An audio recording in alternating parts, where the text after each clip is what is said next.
तो नमस्कार, जय हिंद। स्वागत है आप सभी का आपके अपने YouTube चैनल पर जिसका नाम है उत्कर्ष विजन गोविंद सर। प्यारे दोस्तों, मॉर्निंग वीडियोस की सीरीज में आज फिर से कुछ नया लेके आया हूँ आपके लिए, जो सीधे तौर पे बड़ा ही इम्पोर्टेंट होगा।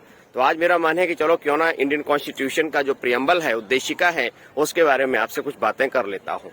दोस्तों, सबसे बड़ी बात यह है कि आपसे कई बार पूछा गया है कि अगर हम इंडियन प्रियम्बल की बात करें तो उद्देशिका में कितने प्रकार के न्याय का वर्णन है। तो for your kind information I want to inform you that 3 प्रकार के न्याय का वर्णन है। वो है सामाजिक, आर्थिक, राजनीतिक न्याय। बच्चों, ड्रेसअप पे ना जाइएगा, सो के उठाऊं, जस्ट मॉर्निंग वॉक पे आ गया हो, उसका टेंशन मत लीजिएगा, ठीक है। तो दोस्तों, इस प्रकार से 3 प्रकार के न्याय का वर्णन है।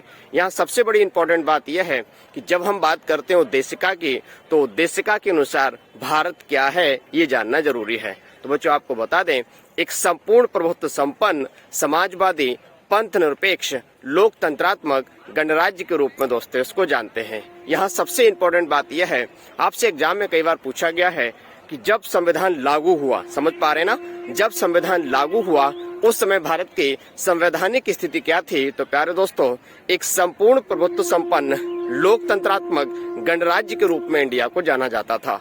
यहाँ सबसे बड़ी बात दोस्तों यह है कि मिनी कॉन्स्टिट्यूशन ऑफ इंडिया माने भारत का लघु संविधान, जिसको आप जानते हैं, मैं बात कर रहा हूँ 42वें संविधान संशोधन की।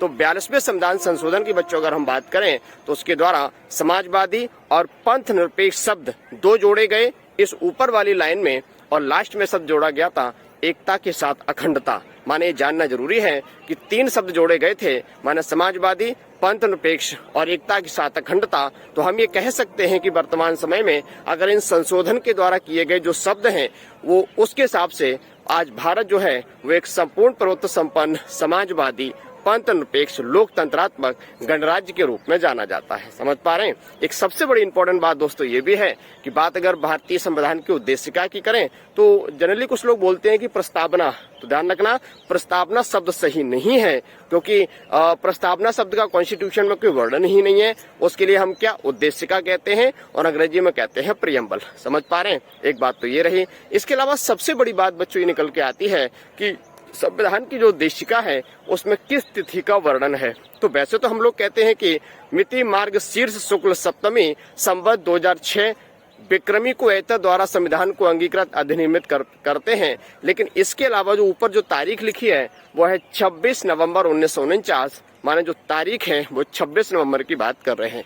यहाँ सबसे इम्पोर्टेंट बात ये भी है कि बच्चों 26 नवंबर को जो है ना पहले विधि दिवस के रूप में मनाया जाता था, और आज हम इसको किस रूप में मनाते हैं? आज हम इस रूप को मनाते हैं कि आपका जो है क्या है, कॉन्स्टिट्यूशन डे की बात कर रहे हैं, माने संविधान की बात कर रहे हैं। तो दोस्तों, ये थी बड़ी महत्वपूर्ण जानकारी। मस्ती के साथ अपना पढ़ते जाइए, अपने बेहतर अपनी तैयारी को जो है आपको करते जाना है, हताश निराश नहीं होना है। और मॉर्निंग वीडियोस के सीरीज में इस प्रकार से मेरा प्रयास रहता है कि मैं आपको ज्यादा से ज्यादा जानकारी दूं। प्रयास कैसा लगा कमेंट करके जरूर बताइएगा।